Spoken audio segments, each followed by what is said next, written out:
સનાતન જાગરણ રાષ્ટ્રીય કલ્યાણ યજ્ઞ યાત્રા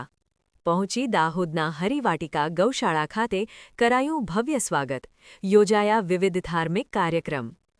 વૈદિક ધર્મ રાષ્ટ્રીય જાગૃતિ સામાજિક એકતા અને સાંસ્કૃતિક પુનર્જાગરણના પવિત્ર હેતુથી શરૂ થયેલી યજ્ઞયાત્રા રામેશ્વરમથી શરૂ થઈ કાશ્મીર સુધી જશે ત્યારે 20 દિવસના ભ્રમણ બાદ આ યાત્રા 21મા દિવસે દાહોદના હરિવાટિકા ગૌશાળા ખાતે પહોંચી હતી ભરતદાસજી મહારાજના આશીર્વાદ અને માધવદાસજી મહારાજના સાનિધ્યમાં યાત્રાનું ભવ્ય સ્વાગત કરવામાં આવ્યું હતું જ્યાં સ્વામી પ્રણવ હારીનંદ ગિરી મહારાજજી તેમજ આચાર્ય નરેન્દ્રજી સહિત સંત મહંતોની ઉપસ્થિતિ રહી હતી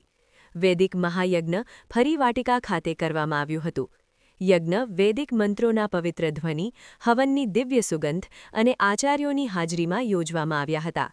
પર્યાવરણને શુદ્ધ માનસિક શાંતિ અને રાષ્ટ્રીય કલ્યાણની ભાવનાને જાગૃત કરવાના સાથે કરવામાં આવેલા યજ્ઞમાં સંત મહંતો સહિત ભક્તો ઉપસ્થિત રહ્યા હતા સાથે દાહોદના ધારાસભ્ય કનૈયાલાલ કિશોરી જિલ્લા ભાજપ અને શહેર પ્રમુખ સહિત મહાનુભાવો ઉપસ્થિત રહ્યા હતા દાહોદ પધારેલા સંત મહંતોએ અહીં ગૌશાળાની પણ મુલાકાત લીધી હતી ત્યારબાદ દાહોદથી આ યજ્ઞયાત્રા વડોદરા તરફ પ્રસ્થાન થઈ હતી યજ્ઞમાં ઉપસ્થિત તમામે દર્શન તેમજ આશીર્વાદ મેળવ્યા હતા દરેક ઘરમાં વેદોનું જ્ઞાન સમાજમાં નૈતિકતા મૂલ્યો અને એકતા જાગૃત